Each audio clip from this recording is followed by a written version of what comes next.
Hello everyone, welcome to my channel CSC dreams. जो ये मेरा चैनल है CSC ड्रीम्स, ये पर्टिकुलरली सिविल सर्विसेज एग्ज़ामिनेशन की प्रिपरेशन को डेडिकेटेड है। और ये जो हम आज से एक सीरीज़ शुरू करेंगे पॉलिटी की, तो ये जो सिविल सर्विसेज एग्ज़ाम जो UPSC कंडक्ट करवाती है 2026 में, ये जो एग्ज़ाम होगा मई में, उसकी प्रिपरेशन को मेरा चैनल जो है ये टारगेट करता है। तो आज से हम एक नई सीरीज़ स्टार्ट करेंगे पॉलिटी की, और साथ में ज्योग्राफी की भी वीडियोज़ आएंगी, और PYQs जो हमें पता है कि PYQs जो हैं वो सबसे ज़्यादा इम्पॉर्टेंट हैं अगर हमें किसी भी एग्ज़ाम की अगर हम बात करें। अभी तो मैं सिविल सर्विसेज की तैयारी की बात कर रही हूँ कि UPSC का अगर हम एग्ज़ाम देखें तो जो सारा पेपर है वो मेजरली PYQs बेस्ड होता है। अगर हमने PYQs अच्छे से किए हैं, उसके थीम्स अच्छे से हमने प्रिपेयर किए हैं, तो हमारे लिए एग्ज़ाम को क्रैक करना थोड़ा इजी हो जाता है, क्योंकि हम एग्ज़ामिनर के माइंडसेट को हम समझ लेते हैं कि जो एग्ज़ामिनर है वो किस तरीके के क्वेश्चंस जो है वो फ्रेम करता है। तो अभी हम पॉलिटी करेंगे, साथ में ज्योग्राफी करेंगे, प्लस PYQs में मैं कोशिश करूँगी कि हर दिन जो है वो 10 क्वेश्चंस में आपके साथ डिस्कस करूं, ठीक है। तो ये हमारा भी बेसिक एजेंडा होगा अक्टूबर मंथ का। तो बिना टाइम वेस्ट किए हुए हम स्टार्ट करते हैं। तो हम पॉलिटी सेक्शन में ना सबसे पहले हम बॉडीज़ से स्टार्ट करेंगे। जैसे जो हमारी लक्ष्मीकांत की जो बुक है उसमें कुछ बॉडीज़ दी हुई हैं, अगर आप उस बुक को देखेंगे तो कुछ कॉन्स्टिट्यूशनल बॉडीज़ हैं और कुछ नॉन कॉन्स्टिट्यूशनल बॉडीज़ हैं। तो पहले हम कॉन्स्टिट्यूशनल बॉडीज़ को फोकस करेंगे। कॉन्स्टिट्यूशनल बॉडीज़ मतलब वो सारी बॉडीज़ जो अपनी पावर्स डायरेक्टली कॉन्स्टिट्यूशन से डिराइव करती हैं। संविधान ने खुद बोला है कि आपको ये बॉडीज़ को इस्टेब्लिश करना है, और संविधान इनको पावर भी देती है, इनको कुछ राइट्स देती है, इनको कुछ प्रिविलेजेस देती है। तो वो सारी चीज़ें हम इन कॉन्स्टिट्यूशनल बॉडीज़ के बारे में आज से पढ़ेंगे। तो जो पहली बॉडी है हमारी वो है attorney general of India. Attorney general of India और एडवोकेट जनरल ऑफ इंडिया, इसके बारे में हम अभी आगे पढ़ेंगे। पहले अभी हम जान लेते हैं कि हमारे इनकम्बेंट अटॉर्नी जनरल कौन है। आर वेंकट रमनी जो है, श्री आर वेंकट रमनी, वो हमारे अभी इनकम्बेंट अटॉर्नी जनरल हैं, मतलब कि प्रेजेंट अटॉर्नी जनरल अभी हमारे यही हैं। और इनका रेजिडेंस जो है वो न्यू दिल्ली इंडिया में है। अपॉइंट कौन करता है इनको? हमारी प्रेसिडेंट करती हैं। जैसे अभी हमारी प्रेसिडेंट कौन है? श्रीमती द्रौपदी मुर्मू जी हैं। तो ये जो आर वेंकट रमनी हैं हमारे अटॉर्नी जनरल ऑफ इंडिया, इनको अपॉइंट कौन करते हैं? प्रेसिडेंट ऑफ इंडिया इनको अपॉइंट करते हैं, ठीक है। और इनका टर्म मतलब कितने टाइम पीरियड के लिए अटॉर्नी जनरल ऑफ इंडिया जो है वो अपनी ऑफिस को होल्ड कर सकते हैं। तो टर्म क्या है इनका? As per the discretion of the president, मतलब प्रेसिडेंट की मर्ज़ी होती है कि वही इनको अपॉइंट करते हैं, और जब उनका मन करेगा तो इन्हें रिमूव भी कर सकते हैं। सो इसको हम कॉन्स्टिट्यूशन में क्या लिखा हुआ है? प्लेजर ऑफ द प्रेसिडेंट, मतलब प्रेसिडेंट की डिस्क्रिशन पे ये अपना ऑफिस होल्ड कर सकते हैं, और प्रेसिडेंट इनको जब चाहे रिमूव भी कर सकते हैं। ग्राउंड्स ऑफ रिमूवल मतलब इनको हटाने की कुछ प्रक्रिया होगी, जैसे सुप्रीम कोर्ट के जज को हटाने की प्रक्रिया होती है, हाई कोर्ट के जज को हटाने की प्रक्रिया होती है, प्रेसिडेंट को इम्पीच करने की एक प्रक्रिया होती है। ये सारी जो प्रोसेस है ये कॉन्स्टिट्यूशन में मेंशन्ड है, लेकिन इनको कैसे हटाना है, किन ग्राउंड्स पे हटाना है, ये हमारे संविधान में मेंशन्ड नहीं है, ठीक है। और हमारे जो first attorney general of India थे इंडिपेंडेंट इंडिया के, जब हमारा देश आज़ाद हुआ तो उसके बाद में इंडिपेंडेंट इंडिया के जो अटॉर्नी जनरल थे वो कौन थे? MC सितलवाड़ थे, ठीक है। अभी जो आर वेंकट रमनी जी जो हैं, जो अभी हमारे इनकम्बेंट अटॉर्नी जनरल हैं, ये पहले सॉलिसिटर जनरल ऑफ इंडिया थे। और ये ध्यान में बात रखिएगा कि जो सॉलिसिटर जनरल ऑफ इंडिया हैं ये एक संवैधानिक बॉडी नहीं है, मतलब कॉन्स्टिट्यूशनल बॉडी नहीं है। संविधान द्वारा सॉलिसिटर जनरल ऑफ इंडिया कोई भी राइट्स या पावर्स डिराइव नहीं करते हैं, ठीक है।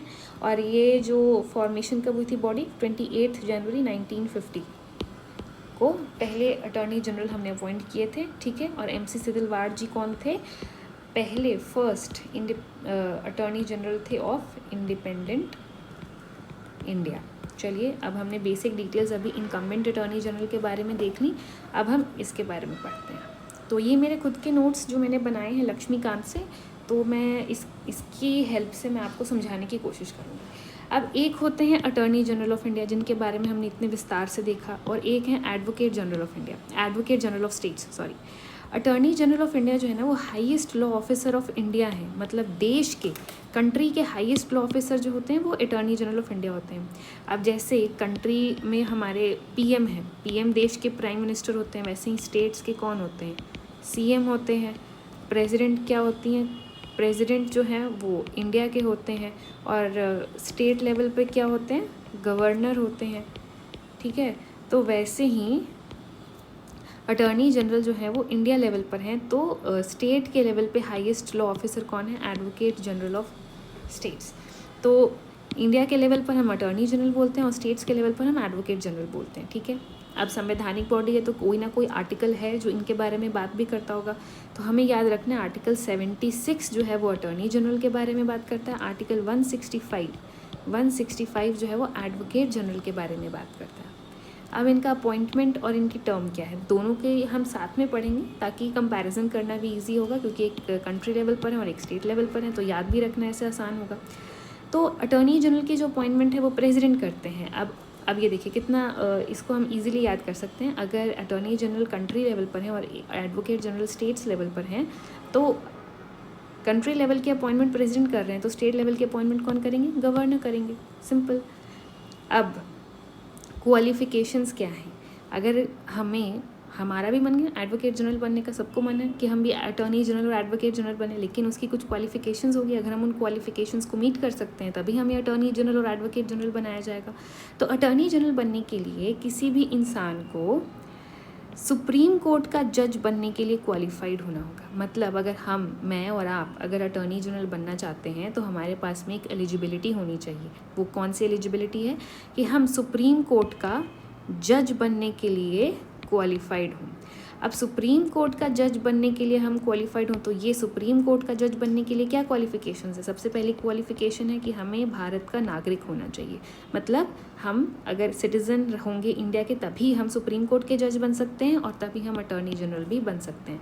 तो पहली रिक्वायरमेंट है कि हमको सिटीज़न होना है। दूसरी, सुप्रीम कोर्ट के जज बनने के लिए क्या क्वालिफिकेशन चाहिए होती हैं, हम किसी भी हाई कोर्ट का मतलब किसी भी स्टेट के हाई कोर्ट का अगर हम जज रह चुके हैं 5 साल के लिए, ठीक है, तो भी हम सुप्रीम कोर्ट का जज बन सकते हैं और हम एडवोकेट जनरल बन सकते हैं। यहाँ देखिए मैंने एक वर्ड लिखा है और, मतलब या तो हम किसी हाई कोर्ट के जज हों 5 साल के लिए, या हम किसी हाई कोर्ट में एज एन एडवोकेट प्रैक्टिस करते हों कितने सालों के लिए, 10 सालों के लिए, या हम एक एमिनेंट ज्यूरिस्ट हों, किसके ओपिनियन में, प्रेसिडेंट के ओपिनियन में।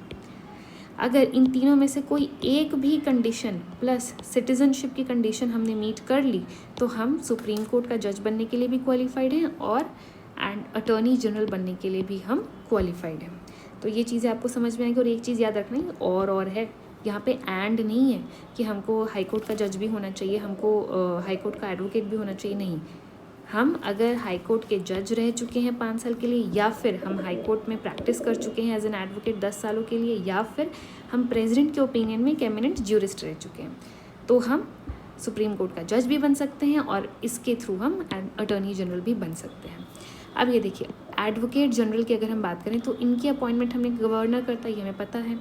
अब कोई भी पर्सन अगर सुप्रीम कोर्ट का जज बनने के लिए क्वालिफाइड है तो वो अटॉर्नी जनरल बन सकता है। तो एडवोकेट जनरल बनने के लिए जाहिर सी बात है हाई कोर्ट आ जाएगा। अगर हम हाई कोर्ट के जज बनने के लिए क्वालिफाइड हैं तो हम एडवोकेट जनरल भी बन सकते हैं। अब जैसे यहाँ पे हमको सिटीज़न होना चाहिए था तो यहाँ भी सिटीज़नशिप की रिक्वायरमेंट चाहिए, और यहाँ पे जैसे 3 में से कोई एक क्राइटेरिया अगर हम मीट कर लें तो हम अटॉर्नी जनरल बन सकते हैं। यहाँ पे सिर्फ 2 ही क्राइटेरिया हमको मीट करने हैं। पहला क्राइटेरिया क्या है, जुडिशियल ऑफिस होल्ड करना चाहिए 10 साल के लिए, और दूसरा किसी भी हाई कोर्ट में एडवोकेट अगर हम हैं 10 सालों के लिए, तो जुडिशियल ऑफिस 10 सालों के लिए, हाई कोर्ट में एडवोकेट हैं 10 सालों के लिए, तो हम हाई कोर्ट का जज बन सकते हैं और एडवोकेट जनरल ऑफ स्टेट भी बन सकते हैं। लेकिन ध्यान में रखिएगा जो एमिनेंट ज्यूरिस्ट वाला जो प्रोविज़न है ना, वो सिर्फ और सिर्फ सुप्रीम कोर्ट और अटॉर्नी जनरल में ही मेंशन्ड है। एमिनेंट ज्यूरिस्ट का जो क्वालिफ़िकेशन है वो एडवोकेट जनरल और हाई कोर्ट के जज बनने के लिए अप्लाई नहीं हो सकता है, ठीक है। एमिनेंट ज्यूरिस्ट का एक जो क्राइटेरिया है वो आपको एक ध्यान से आपको याद करना है। ये एक MCQ बना करके कंफ्यूज भी कर सकते हैं कि अगर आप एमिनेंट ज्यूरिस्ट हैं तो आप हाई कोर्ट के जज भी बनने के लिए क्वालिफाइड हैं। नो, एमिनेंट ज्यूरिस्ट का क्वालिफिकेशन सिर्फ और सिर्फ सुप्रीम कोर्ट के केस और अटॉर्नी जनरल के केस में ही अप्लाई होता है। ठीक है, अब टर्म तो मैं आपको पहले भी बता चुकी हूँ। अटॉर्नी जनरल का जो टर्म है वो प्लेजर ऑफ द प्रेसिडेंट के ऊपर डिपेंड करता है, और यहाँ पे प्रेसिडेंट है तो यहाँ पे गवर्नर आ जाएंगे। रिमूवल के ग्राउंड्स दोनों के, अटॉर्नी जनरल के और एडवोकेट जनरल के, कॉन्स्टिट्यूशन में मेंशन नहीं है। अगर रिज़ाइन करना है तो यहाँ पे अटॉर्नी जनरल अपना रेजिग्नेशन प्रेसिडेंट को देंगे, क्योंकि अपॉइंटमेंट वही कर रहे हैं तो रेजिग्नेशन भी इन्हीं को देंगे। और यहाँ पे रेजिग्नेशन किसको जाएगा? गवर्नर को देगा, क्योंकि यहाँ पे अपॉइंटमेंट कौन कर रहे हैं? गवर्नर कर रहे हैं, तो रेजिग्नेशन भी हम गवर्नर को ही देंगे। और यहाँ पे जो रिम्यूनरेशन है, मतलब उनकी सैलरी वगैरह जो है ये प्रेसिडेंट फिक्स करते हैं अटॉर्नी जनरल की, और रिम्यूनरेशन जो है एडवोकेट जनरल की कौन फिक्स करेगा? गवर्नर फिक्स करेंगे। ठीक है, आई होप यहाँ तक आपको समझ में आ गया है। अब नेक्स्ट हम चलते हैं, ड्यूटीज़ एंड फंक्शंस क्या होते हैं एडवोकेट जनरल और अटॉर्नी जनरल की। तो अटॉर्नी जनरल की जो सबसे पहले ड्यूटी है कि इनको गवर्नमेंट ऑफ इंडिया को ना एडवाइस देनी होती है, advice to the government of India which are referred to him by the president.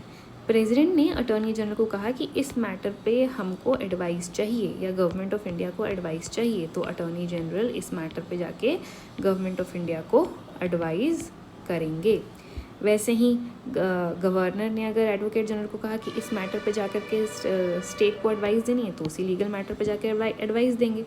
और दूसरी लीगल ड्यूटीज़ जो प्रेसिडेंट और गवर्नर इनको असाइन कर देते हैं वो पूरी करनी होगी, और वो सारी ड्यूटीज़ जो कॉन्स्टिट्यूशन द्वारा इनको दी गई हैं वो भी ड्यूटीज़ इनको पूरी करनी होंगी। ठीक है, एडवोकेट जनरल का तो ठीक है कि गवर्नर ने बोला तो जाकर के आपको किसी भी लीगल मैटर पे स्टेट को एडवाइस देनी है, जो गवर्नर ने लीगल ड्यूटीज़ असाइन की हैं या फिर जो कॉन्स्टिट्यूशन में जो लीगल ड्यूटीज़ आपको दी गई हैं ये आपको पूरी करनी है। वैसे ही यहाँ पे अटॉर्नी जनरल के लिए भी है। एक चीज़ जो है यहाँ पर आपको स्पेशली ध्यान देनी है आर्टिकल 143 के बारे में।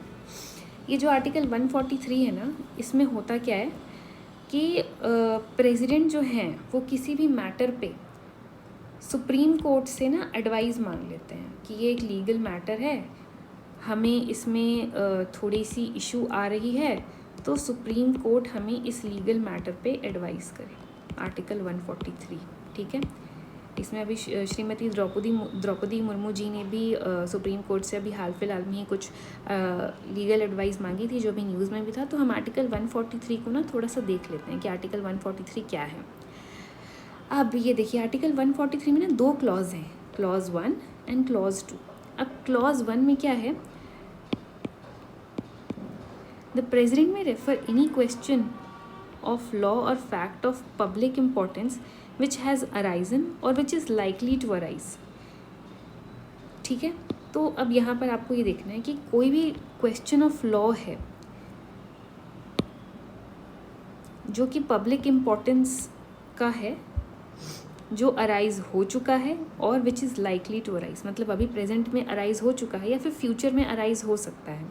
तो इस मैटर पे प्रेसिडेंट जो हैं वो सुप्रीम कोर्ट से कुछ एडवाइस मांग सकती हैं, और सुप्रीम कोर्ट में टेंडर और में refuse to tender its opinion to the president. मतलब सुप्रीम कोर्ट एडवाइस दे भी सकती है या मना भी कर सकती है कि हम आपको इस मैटर पे एडवाइस नहीं देंगे। जैसे कि supreme court declined to provide its opinion in 1993 with respect to Ram Janmabhoomi case. Ram Janmabhoomi case में जब सुप्रीम कोर्ट से एडवाइस मांगी गई थी 143 क्लॉज 1 में, तो सुप्रीम कोर्ट ने एडवाइस देने से डिक्लाइन कर दिया था। ठीक है, ये आर्टिकल 143 क्लॉज 1 में हम बात करते हैं। अब आर्टिकल 143 क्लॉज 2 क्या कहता है, president can refer disputes arising from out of any pre constitutional treaty, agreement, covenant, sanad or other similar instruments, the supreme court must tender its opinion to the president. अब ये देखिए, हमें पता है कि हमारा कॉन्स्टिट्यूशन जो है ना वो इनैक्ट कब हुआ था, 1950 में ना हमारा संविधान को हमने लागू किया था।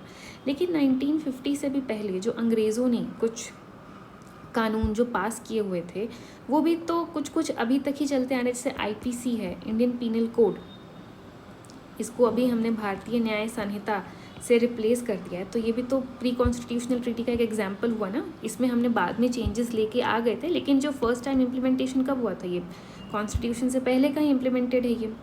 तो कोई भी प्री कॉन्स्टिट्यूशनल ट्रीटी है जो अभी भी इन्फोर्स्ड है, हमने वक्त के साथ में उसमें कुछ अमेंडमेंट्स कर दिए, कुछ चेंजेस कर दिए, लेकिन जो ढांचा है उसका वो प्री कॉन्स्टिट्यूशनल ट्रीटी का ही है, ठीक है। तो कोई ऐसा ट्रीटी है या कोई अग्रीमेंट है तो उसके रेफरेंस में हमें अगर प्रेसिडेंट ने सुप्रीम कोर्ट से कोई एडवाइस मांगी तो सुप्रीम कोर्ट का एडवाइस देना कंपलसरी है, मस्ट टेंडर इट्स ओपिनियन, यहाँ पे कंपलसरी होगा। तो आपको दो चीज़ें याद रखनी है अगर क्वेश्चन में कभी आता है कि आर्टिकल 143 के अंडर में हर केस में एडवाइस देना सुप्रीम कोर्ट के लिए कंपलसरी है, नहीं। हर केस में एडवाइस देना कंपलसरी नहीं है, सिर्फ और सिर्फ अगर प्री कॉन्स्टिट्यूशनल ट्रीटी से रिलेटेड अगर प्रेसिडेंट ने कोई एडवाइस मांगी सुप्रीम कोर्ट से तो उसको एडवाइस देना कंपलसरी होगा। अगर कोई अभी प्रेजेंट में कोई सिचुएशन ऐसी अराइज होगी पब्लिक इम्पोर्टेंस की या अराइज हो सकती है, उस मैटर पर अगर सुप्रीम कोर्ट ने कोई उस मैटर पर अगर सुप्रीम कोर्ट से प्रेसिडेंट ने कोई एडवाइस मांगी तो सुप्रीम कोर्ट एडवाइस देने से मना भी कर सकता है, डिक्लाइन भी कर सकता है। तो ये चीज़ आपको ध्यान में रखनी है आर्टिकल 143 की, ठीक है। तो और हमें पता है कि जो एडवोकेट जनरल हैं वो स्टेट का कोई भी केस होगा, उसी स्टेट से कंसर्न अगर कोई भी केस होगा तो वो जा कर के वहाँ पे अपीयर होंगे। और अटॉर्नी जनरल हैं, गवर्नमेंट ऑफ इंडिया का कोई भी केस चल रहा है सुप्रीम कोर्ट या हाई कोर्ट में तो गवर्नमेंट ऑफ इंडिया के बिहाफ से वो उस केस में अपीयर होंगे, मतलब उनके बिहाफ से वो केस को उस केस को लड़ेंगे सुप्रीम कोर्ट और हाई कोर्ट में, ठीक है। और आर्टिकल 143 की जो कहानी थी वो हमने डिस्कस कर ली। तो ये हमारा हो गई हमारी ड्यूटीज़ एंड फंक्शंस। अब हम कुछ राइट्स एंड लिमिटेशंस देख लेते हैं। अटॉर्नी जनरल और एडवोकेट जनरल के पास में ना कुछ राइट्स भी हैं। सबसे पहला क्या है, right of audience in all courts in the territory of India. मतलब अटॉर्नी जनरल किसी भी कोर्ट में जाके बैठ सकते हैं टेरिटरी ऑफ इंडिया में, देश के किसी भी कोर्ट, वो हाई कोर्ट हो, सुप्रीम कोर्ट या डिस्ट्रिक्ट कोर्ट हो, कोई भी कोर्ट हो, वहाँ पे जाके अटॉर्नी जनरल को राइट ऑफ ऑडियंस है। और एडवोकेट जनरल को राइट ऑफ ऑडियंस सिर्फ उस स्टेट के किसी भी कोर्ट में वो जाके बैठ सकते हैं। अब ये देखिए यहाँ पर ना एक बहुत इंपॉर्टेंट चीज़ आती है कि पार्लियामेंट में ना हमको पता है कि एमपी हमारे बहस होती है, तो बहस होती है तो क्या होती है, बहस में वो बोलते हैं, स्पीक, और जो प्रोसीडिंग्स होती हैं पार्लियामेंट में उसमें वो पार्टिसिपेट करते हैं प्रोसीडिंग्स में। और एक हमारे एमपी क्या करते हैं, कोई भी प्रोसीडिंग डिस्कशन हो गया, बात हो गई प्रोसीडिंग्स में, हम वोट कर सकते हैं। तो अटॉर्नी जनरल और एडवोकेट जनरल के पास में, अटॉर्नी जनरल पार्लियामेंट के केस में और एडवोकेट जनरल जो स्टेट लेजिस्लेचर है वहाँ पे वो उनको राइट टू स्पीक भी है, right to take part in the proceedings भी है, बट वो वोट नहीं कर सकते हैं, ठीक है। यही थी ये बात। अटॉर्नी जनरल के पास क्या, right to speak and take part in the proceedings of both the houses of the parliament. Joint sitting भी हो रही हो लोकसभा की और राज्यसभा की, उसमें भी वो बोल सकते हैं और पार्टिसिपेट कर सकते हैं। कोई भी पार्लियामेंट की कमेटी है, अगर पार्लियामेंट की कमेटी का मेंबर अगर बना दिया गया ना अटॉर्नी जनरल को, तो उसमें वो बोल सकते हैं और प्रोसीडिंग्स में पार्टिसिपेट कर सकते हैं, लेकिन वो वोट नहीं कर सकते, वोट नहीं कर सकते हैं। क्यों नहीं वोट कर सकते हैं? देखिए लॉजिक है, सिंपल सी बात है कि इंडिया में हम रिप्रेजेंटेटिव पार्लियामेंट्री डेमोक्रेसी को फॉलो करते हैं। रिप्रेजेंटेटिव पार्लियामेंट्री डेमोक्रेसी मतलब कि जनता के मत को ही हम सपोर्ट करते हैं। अब हमने वोट किया था तो लोकसभा के इलेक्शंस होते हैं, जनरल इलेक्शंस जैसे 2024 में हुए थे, तो हमने क्या किया, वोट दिया। तो वोट करके हमने अपने एमपीज़ को चुना जो हमारे बिहाफ पे, अपनी एमपीज़ क्या करते हैं, अपनी कॉन्स्टिट्यूएंसी के लोगों की समस्याएं या उनकी बात जाकर के पार्लियामेंट में रखते हैं। तो हमने अपने एमपी को वोट किया कि आप हमारी कॉन्स्टिट्यूएंसी को जाकर के पार्लियामेंट में आप रिप्रेजेंट कीजिए, तो हमने उन्हें चुन करके भेजा है कि आप जाइए हमारी बात को रखिए। तो उन्हें पता है कि हमारी कॉन्स्टिट्यूएंसी से रिलेटेड क्या कंसर्न्स हैं, तो वो जनता के मत को रिप्रेजेंट कर रहे हैं कि लोगों द्वारा ही वो चुने गए हैं। अब अटॉर्नी जनरल को कौन अपॉइंट करता है, प्रेसिडेंट अपॉइंट करते हैं, ये इलेक्टेड नहीं है। तो अगर ये इलेक्टेड नहीं है तो हम इन्हें वोट का अधिकार कैसे दे दें पार्लियामेंट में, कि अगर कोई बिल पास हो रहा है तो उसके ऊपर हम वोटिंग का अधिकार नहीं दे सकते ना, क्योंकि अगर बिल पास होता है तो बिल ही जाकर के एक्ट बनता है और यही एक्ट जो है ये इम्प्लीमेंट होता है। कंट्री में, और फिर ये अगर एक्ट इम्प्लीमेंट करता है, अगर इस एक्ट को भारत की आम जनता ने वायलेट कर दिया तो हमें इसके लिए पनिशमेंट भी मिलती है। तो कहीं ना कहीं इसका लीगल, ये जो सारे बिल्स पार्लियामेंट में जो पास हो रहे हैं, इसका लीगल इम्प्लीकेशन कहाँ पर हो रहा है? आम नागरिक पर, मतलब सिटीजन्स ऑफ इंडिया के ऊपर इसका एक लीगल इम्पैक्ट पड़ रहा है। तो इसीलिए अगर किसी चीज़ का इम्प्लीकेशंस हमारे ऊपर हो रहा है तो हमें रिप्रेजेंट करने के लिए एमपीज़ हैं वहाँ पे जो इसके फेवर में या इसके अगेंस्ट में पार्लियामेंट में वोट करते हैं। तो लेकिन अटॉर्नी जनरल हमने नहीं चुने, वो प्रेसिडेंट ने अपने आप चुने, तो इसीलिए इनको वोट का अधिकार नहीं है। वैसे ही यहाँ पे सॉरी, यहाँ पे मैंने पार्लियामेंट लिख दिया, यहाँ पर स्टेट लेजिस्लेचर आएगा, विधानसभा आएगी, ठीक है। तो विधानसभा में एडवोकेट जनरल के पास में भी बोलने का अधिकार भी है, वो प्रोसीडिंग्स में भी पार्टिसिपेट कर सकते हैं, लेकिन वो वोट नहीं कर सकते हैं। अब एमपी और एमएलए के पास में ना कुछ प्रिविलेजेस होती हैं और कुछ इम्यूनिटीज़ भी होती हैं। तो जो प्रिविलेजेस और इम्यूनिटीज़ है ना, जो एमपी को मिली होती हैं वो एडवोकेट जनरल को भी मिली होती हैं, जो एमएलए को मिली होती हैं वो जो एमपी को मिली होती हैं वो अटॉर्नी जनरल को भी मिली होती हैं, और जो एमएलए को मिली होती हैं वो एडवोकेट जनरल को भी मिली होती हैं, ठीक है। अब क्या प्रिविलेजेस और क्या इम्यूनिटीज़, जैसे कि रेजिडेंस है, सैलरी है, ये सारी चीज़ें जो एमपी की होती हैं ना, वही चीज़ें अटॉर्नी जनरल की होती हैं, और जो चीज़ें एमएलए की होती हैं वही एडवोकेट जनरल की भी होती हैं। अब कुछ लिमिटेशंस हैं अटॉर्नी जनरल की, मैं यहाँ पे बता देती हूँ, और सेम आप एडवोकेट जनरल के लिए भी वही सेम होती हैं। जैसे कि गवर्नमेंट ऑफ इंडिया के अगेंस्ट अटॉर्नी जनरल ना ही कोई एडवाइस दे सकते हैं, ना ही कोई ब्रीफ होल्ड कर सकते हैं, ठीक है। गवर्नमेंट ऑफ इंडिया के अगेंस्ट कहीं भी जाकर के अटॉर्नी जनरल एडवाइस नहीं दे सकते हैं, और ही cannot defend accused persons in criminal prosecutions without government of India permission. मतलब कोई क्रिमिनल केस चल रहा है, उसमें जो अक्यूज्ड है उसको जाकर के अटॉर्नी जनरल डिफेंड नहीं कर सकते without permission of government of India. Accused कौन होता है? दोषी होता है ना, तो उसको जाकर के डिफेंड नहीं कर सकते अटॉर्नी जनरल, ठीक है। और ना ही वो कोई अपॉइंटमेंट एक्सेप्ट कर सकते हैं, किसी कंपनी या किसी कॉरपोरेशन का डायरेक्टर बन सकते हैं विदाउट गवर्नमेंट ऑफ इंडिया के परमिशन की, और ना ही वो किसी मिनिस्ट्री को, कोई डिपार्टमेंट है गवर्नमेंट का या कोई स्टैट्यूटरी ऑर्गेनाइजेशन है जो किसी लॉ के तहत बना है, या कोई पब्लिक सेक्टर अंडरटेकिंग है, इनको भी एडवाइस नहीं कर सकते जब तक कि जो प्रपोजल है एडवाइस करने का ministry of law and justice के डिपार्टमेंट ऑफ लीगल अफेयर्स से ना आया हो। मतलब कि अगर कल होकर के फाइनेंस मिनिस्ट्री है, ठीक है, फाइनेंस मिनिस्ट्री है, उसमें हमको पता है कि रेवेन्यू डिपार्टमेंट है, तो कल को अगर रेवेन्यू डिपार्टमेंट को किसी लीगल मैटर पर एडवाइस चाहिए होगी ना, तो अटॉर्नी जनरल से डायरेक्ट नहीं मांग सकते, इनको ये डिपार्टमेंट ऑफ लीगल अफेयर्स में प्रपोजल भेजना होगा। और डिपार्टमेंट ऑफ लीगल अफेयर्स किसके अंडर आता है? Ministry of law and justice को। तो ये बोलेंगे अटॉर्नी जनरल को कि आप जाकर के रेवेन्यू डिपार्टमेंट को एडवाइस दीजिए, तभी अटॉर्नी जनरल रेवेन्यू डिपार्टमेंट को एडवाइस दे सकते हैं। इस पॉइंट का सिंपल सा मतलब यही था। अब ये देखिए, अटॉर्नी जनरल जो है ना, वो फुल टाइम काउंसिल नहीं है गवर्नमेंट ऑफ इंडिया के, मतलब कि वो प्राइवेट लीगल प्रैक्टिस कर सकते हैं। बस क्रिमिनल प्रोसिक्यूशन में अगर डिफेंड करना है अक्यूज्ड को, तो जाकर के गवर्नमेंट ऑफ इंडिया से परमिशन चाहिए, नहीं तो ऐसे वो प्राइवेटली लीगल प्रैक्टिस कर सकते हैं, ठीक है। और ये गवर्नमेंट सर्वेंट्स की कैटेगरी में भी नहीं आते हैं, ठीक है। और फुल टाइम काउंसिल नहीं, कि मतलब 24 आवर्स नहीं है कि वो उनके लिए प्रेजेंट होंगे कोई भी केस करने के लिए। हाँ, उनको आप किसी अपॉइंटमेंट लेकर के या टाइम पीरियड आपको बताना पड़ेगा कि आपको इस दिन आना है हमें एडवाइस देने के लिए, लेकिन फुल टाइम काउंसिल यूजुअली नहीं होते हैं। और प्राइवेटली लीगल प्रैक्टिस भी कर सकते हैं, गवर्नमेंट्स की कैटेगरी में नहीं आते। अब एक बॉडी है सॉलिसिटर जनरल, जिसके बारे में मैंने पहले बताया था कि जो हमारे अभी incumbent attorney general of India Shri R Venkataramani ji जो हैं, वो पहले सॉलिसिटर जनरल ऑफ इंडिया थे, और फिर वहाँ से उनको अभी एडवोकेट जनरल बना दिया गया, अटॉर्नी जनरल बना दिया गया। तो सॉलिसिटर जनरल जो है ना, ये एक संवैधानिक पोस्ट नहीं है, मतलब संविधान में सॉलिसिटर जनरल का कहीं कोई जिक्र नहीं होता है। और सॉलिसिटर जनरल का काम क्या है कि ये अटॉर्नी जनरल को असिस्ट करते हैं। ये भी सॉलिसिटर जनरल भी एक लॉयर ही होते हैं, एडवोकेट ही होते हैं, जो अटॉर्नी जनरल को असिस्ट करते हैं, और इनकी भी अपॉइंटमेंट सेंट्रल गवर्नमेंट ही करती है। लेकिन ये सेंट्रल कैबिनेट का मेंबर नहीं है, जैसे कि अटॉर्नी जनरल सेंट्रल कैबिनेट का मेंबर होते हैं, ठीक है। अब ये हमारी पूरी कहानी थी अटॉर्नी जनरल और एडवोकेट जनरल की।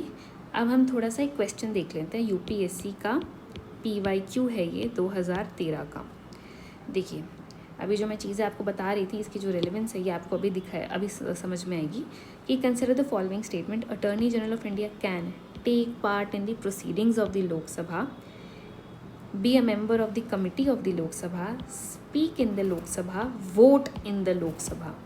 मतलब कि attorney general of India Lok Sabha के प्रोसीडिंग्स में पार्टिसिपेट कर सकते हैं, वो लोकसभा की किसी भी कमेटी जैसे कि एथिक्स कमेटी है, एस्टिमेट्स कमेटी है, या किसी भी कमेटी के ये मेंबर भी बन सकते हैं, यहाँ पर ये बोल भी सकते हैं इस कमेटी में भी और लोकसभा में भी, और वो वोट भी दे सकते हैं। तो आपको इसमें से बताना है कि 1, 2 और 3 में से क्या करेक्ट है।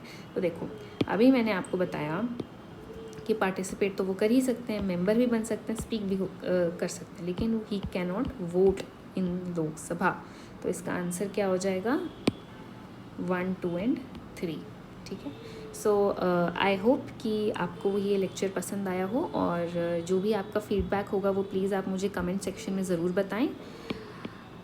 तो ये हमारा पहले लेक्चर के साथ हम कंक्लूड करते हैं हमारे अटॉर्नी जनरल और एडवोकेट जनरल के ऊपर। अभी मैं ज्योग्राफी के कुछ कॉन्सेप्ट्स के ऊपर वीडियोस लेकर के आऊँगी। ज्योग्राफी का हम सबसे पहले क्लाइमेटोलॉजी का जो कॉन्सेप्ट है उससे हम स्टार्ट करेंगे क्लास 11th की NCERT से। ठीक है। और फिर मैं कुछ PYQs भी आपके साथ में डिस्कस करूँगी। ठीक है। सो साइनिंग ऑफ फॉर टुडे। जय हिंद। मिलते हैं हम अगले लेक्चर में। Thank you so much. आप अपना फीडबैक ज़रूर बताइए कमेंट सेक्शन में। Thank you.